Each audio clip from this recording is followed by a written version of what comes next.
Welcome back to my channel Doel blog চ্যানেলে সবাইকে স্বাগত। আপনারা সবাই কেমন আছেন? আশা করি ভালো আছেন। আমিও খুব ভালো আছি।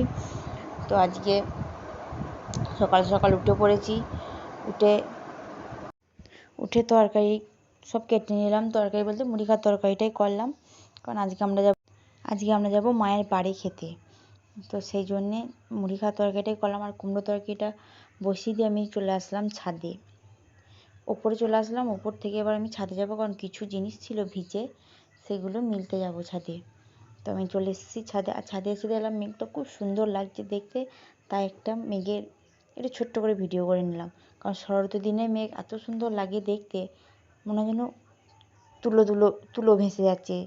খুব সুন্দর লাগে দেখতে মেঘটা, তাই একটা মেঘের জাস্ট ছোট্ট করে একটা ভিডিও করে নিলাম। তো সব মুড়ি টুড়ি খাওয়া হয়ে যাওয়ার পর রেডি হয়ে বেরিয়ে পড়লাম। আমরা যাচ্ছি মায়ের পাড়ে। হেঁটে হেঁটেই যাচ্ছি আমরা, আমি, আমার যা আর আমার জায়ের বোন, আমরা তিনজনাই হেঁটে হেঁটে যাচ্ছি। যেতে যেতে একটু ভিডিও করে নিলাম। আর এই রাস্তাটা দিয়েই যাই। তো ফাইনালি চলে আসলাম মায়ের বাড়িতে। এসে মাকে দর্শন করে নিলাম। দর্শন করে নিয়ে আপনাদেরকেও একটু দেখিয়ে দিলাম, আপনারাও মা জোগাড়দাকে দেখুন। এই হচ্ছে আমাদের মা। এই মা আমাদের 12 মাসই থাকে। আর ওই যেটা বৈশাখ মাসে 31শে বৈশাখ যেটা ওঠে, সেটা ওই জলের মন্দিরটাই থাকে। সব দেখার পর চলে আসলাম মাছকে খাবার দিতে। মাছকে খাবার দিতে খুব ভালো লাগে। আর মাছগুলো দেখতেও খুব সুন্দর, খুব বড় বড় মাছ আছে।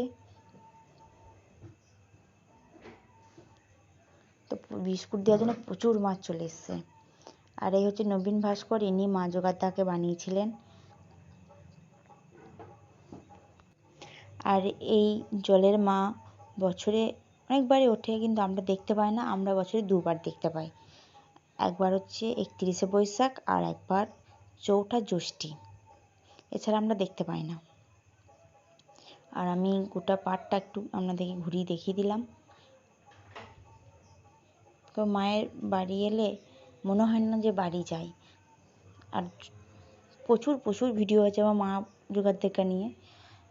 তো ছবি টবি তোলা হয়ে যাওয়ার পর চলে আসলাম ভোগ খেতে। ওটা হচ্ছে ভোগ কর, এখানে ভোগ রান্না হয়।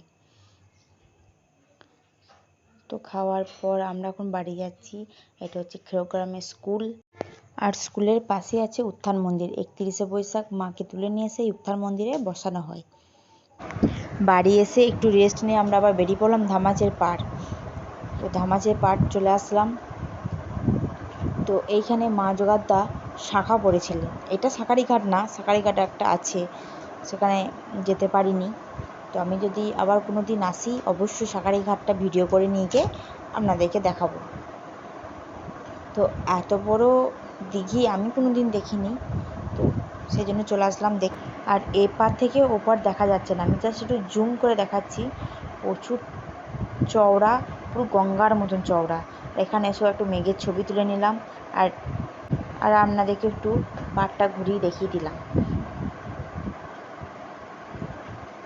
তো আমাদের দেখা কমপ্লিট হয়ে গেছে। আমরা এবার বাড়ি যাব। আর বাড়ি যেতে যেতে আমার যা আমাকে জিজ্ঞেস করছে, তার কথার উত্তর দিতে দিতে চলে আসলাম বাড়ি। তো এই ছিল আজকে আমার ভিডিও। ভালো লাগলে অবশ্যই লাইক কমেন্ট শেয়ার করবেন।